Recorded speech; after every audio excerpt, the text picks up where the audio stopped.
Dawn is a brand new map by the designers here at the Coalition, and we're really excited to bring it to Gears fans. It's a really fantastically rich map. It has all sorts of qualities to it that all layer over top of each other. It's got great support fights, it's got great key fights. Dawn really embodies a high-risk, high-reward philosophy. Players can fight for the bar fight on the one-hand side of the map, and that's going to have a view over a lot of the map. So once you win it, you can hold it and you can use it to your advantage. But the cover on the other side of it is linked in such a way that players that have great movement can actually get by while only exposing themselves a little bit to the torque that's above them. The drop shot, the kind of most powerful signature weapon on the map, is down in that hole, so that means that interplay between the two really creates a really tense dynamic. So it kind of creates this almost Thunderdome aspect of the middle of the map, right? You really have to both time your entry into it as well as be able to fight your way out to exert a lot of map control. In addition to providing a really rich gameplay experience, Dawn has a really rich visual experience. It's set in this mountain pass where the outsiders have found this old giant cog mining facility and they've retrofitted it with a living space. They're really trying to reclaim by finding a place that's sheltered from the winds as well as any other threats that might come their way.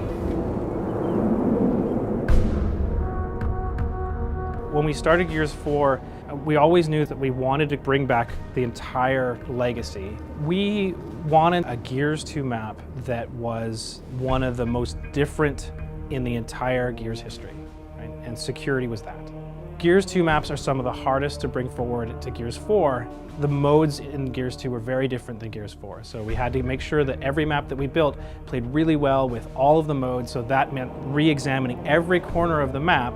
We wanted every fan to come back and really recognize this map and see it updated and modernized. One of the things that we changed is these laser fences. So there's switches within the map that turn laser fences on and off. Controlled by the players and timed properly, they can lead to really interesting and deep strategies. And they lock down areas of the map so that there are little fights within the bigger fights. We've changed the mechanics of the security fences for different modes.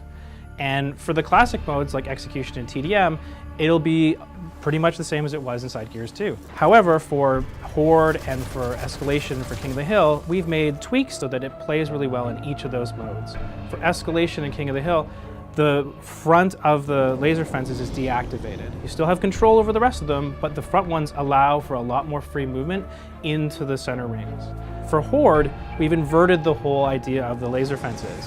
What that means is that when you're being attacked, you have control when they go on instead of being able to control when they go off.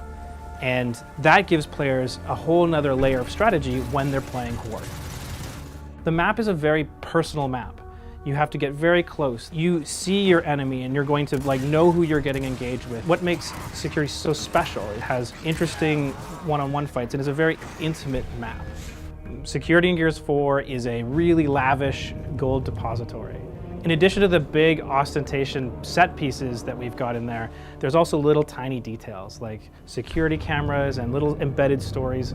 It's one of our favorite maps internally. We think it plays really well in a lot of different modes, and we're really excited to bring our first Gears 2 map to fans of Gears of War 4.